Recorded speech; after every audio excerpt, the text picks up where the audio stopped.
Shalom, shalom à tous, shalom à toutes. Nous voici encore dans notre troisième jour de la semaine avec le mot la réussite.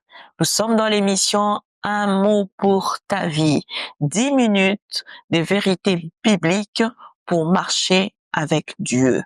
Comme j'ai l'habitude de répéter pour ceux-là qui arrivent, pour les personnes qui arrivent nouvellement dans ces plateformes pour nous suivre, nous utilisons un mot de notre quotidien, un mot de tous les jours, afin de comprendre, selon la pensée de Dieu, comment utiliser ou comment prendre encore ces mots dans nos vies, les partager avec nos frères, les partager avec nos sœurs, pour que cela soit bénéfique dans notre marche, dans notre quotidien, tous les jours. Et aujourd'hui, nous sommes en train de parler sur la réussite. La réussite. La réussite qui est le désir d'un chacun de nous. La réussite qui est aussi ce que Dieu aimerait pour chacun de nous. Il nous dira que le projet qu'il a établi pour nous, les projets qu'il a confectionnés pour nous, ce sont des projets de bonheur et non de malheur. Ce sont les projets de paix. Dieu aimerait simplement que nous puissions vivre dans l'abondance. Jésus même dira qu'il aimerait que nous puissions avoir la vie, mais la vie en abondance. Vous voyez, la réussite est vraiment l'initiative ou c'est que l'Éternel avait déjà prévu. Dès la création de l'homme, Dieu voulait que l'homme puisse bénéficier de la réussite. Seigneur, notre Dieu, le Dieu de notre amour, le Dieu de notre soutien, nous voulons encore réussir dans nos vies. Apprends-nous dans la journée d'aujourd'hui, dans l'émission d'aujourd'hui, quelque chose qui nous permettra de saisir notre réussite selon Dieu. Au nom de Jésus, nous t'avons ainsi glorifié. Amen. Gloire à Jésus, gloire à notre Seigneur. Nous sommes dans notre troisième jour, comme je disais au départ, c'est notre troisième séance sur les mots la réussite. Comme je dis, qui ne veut pas réussir, qui ne s'attend pas à la réussite, qui n'aimerait pas la réussite de sa famille, qui n'aimerait pas la réussite de son couple, qui n'aimerait pas la réussite dans son travail, c'est travail que tu es resté tant d'années, c'est travail que tu es resté presque toute ta vie, mais tu as l'impression toujours que tu ne réussis pas. Pourquoi tu ne réussis pas? Tu dois réussir. Et pour réussir, nous avons compris, par définition, j'aimerais bien répéter cette définition que j'ai donnée le premier jour.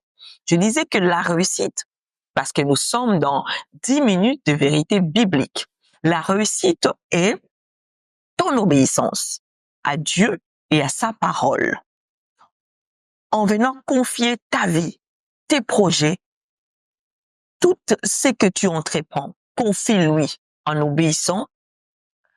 En retour, toi, tu recevras tout ce que tu désires et aussi ce qui est mieux pour toi. Dans la réussite, nous avons aussi des choses que nous ne voulons peut-être pas. Mais Dieu nous les donne parce qu'il sait qu'avec cela, tu vivras le vrai bonheur. Il faut que ta réussite t'emmène à vivre le vrai bonheur. Et c'est lui qui connaît le vrai bonheur dans ta vie. C'est lui qui peut entreprendre ou te ramener dans le vrai bonheur. C'est Dieu. C'est pourquoi ta réussite doit être conçue selon sa pensée. Et selon sa pensée, il nous dira que la réussite marche d'abord par l'obéissance. L'obéissance à sa parole et la pratique. Ça ne reste pas simplement à écouter, mais aussi à pratiquer. Lorsque tu rentres dans la pratique de la parole de Dieu, cela t'amène dans une dimension de conformité avec les seigneurs. Cela t'amène, je disais la dernière fois, tu deviens recevable. Il t'accepte parce que les seigneurs aiment bien ceux-là qui l'obéissent. Il a commencé lorsqu'il a parlé des bénédictions dans Deutéronome 28, il dit que si tu obéis, c'est si tu obéis que tu rentres dans cette collaboration. Que tu rentres, et je disais la dernière fois, vous savez, il y a des réussites qui sont des réussites éphémères, des réussites acquises de manière pas correcte. Mais c'est pas ce qui est bien. Ces genres de réussites, bien-aimés, ne te mets pas dans le bonheur, ne te mets pas dans ton assiette. Comment est-ce que je peux parler de la réussite devant les gens, mais quand je suis seul, je pleure? Je préfère encore me réjouir de ma réussite quand je suis seul, mais aussi avec les gens. C'est pourquoi nous avons dit que la meilleure réussite dans sa vie, c'est lorsque tu réussis avec Dieu. Comment réussir selon Dieu? Comment vivre, parler que je réussis selon l'Éternel? Alors, allons-y lire un peu la Bible, hein? Allons-y lire la parole de Dieu. Lisons Josué chapitre 1 au verset 8. Je disais Josué chapitre 1 et nous allons lire le verset 8. La Bible déclare que ces livres de la loi ne s'éloignent point de ta bouche. Que ces livres de la loi ne s'éloignent point de ta bouche. Médite-le jour et nuit pour agir fidèlement selon tout ce qui est écrit, car c'est alors que tu auras du succès dans tes entreprises. C'est alors que tu réussiras. Waouh! J'aime notre Dieu, hein. J'aime sa parole, j'aime ça. Quand j'entends la parole de Dieu, je suis tellement réjouie parce que ça me bénit. Et je sais que ça te bénit aussi, ça continuera à te bénir jusqu'à ce que Jésus revienne. La réussite selon Dieu commence par l'association de l'homme et la parole de Dieu. Lorsque tu associes ta vie à la parole de Dieu, bien-aimé, ta réussite est garantie. Ta réussite, bien-aimé, est déjà placée au premier rang. Lorsque cette association s'est faite, c'est là où l'homme rentre à aimer la parole de Dieu, à chercher la parole de Dieu, à chercher à comprendre, à chercher à mettre cela en pratique. Il dit que ces livres, que ces livres précieux, que ces livres qui est la Bible, que ces livres qui est les Écritures saintes, que ces livres qui est les recommandements de notre Seigneur ne s'éloignent point de toi. Que cela ne s'éloigne point de ta bouche. C'est-à-dire que la réussite, vous savez, je dis que la réussite commençait par les pensées. Et lorsque les pensées sont bien fermentées, lorsque les pensées sont bien organisées, lorsque les pensées sont bien arrosées par rapport à la parole de Dieu, parce que la parole de Dieu joue plusieurs rôles dans notre vie. Il vient des fois arroser, il vient laver, il vient encore nous permettre d'être altérés, il vient nous permettre d'être forts. Simplement la parole. Et la parole vient s'associer avec toi pour t'emmener à la réussite.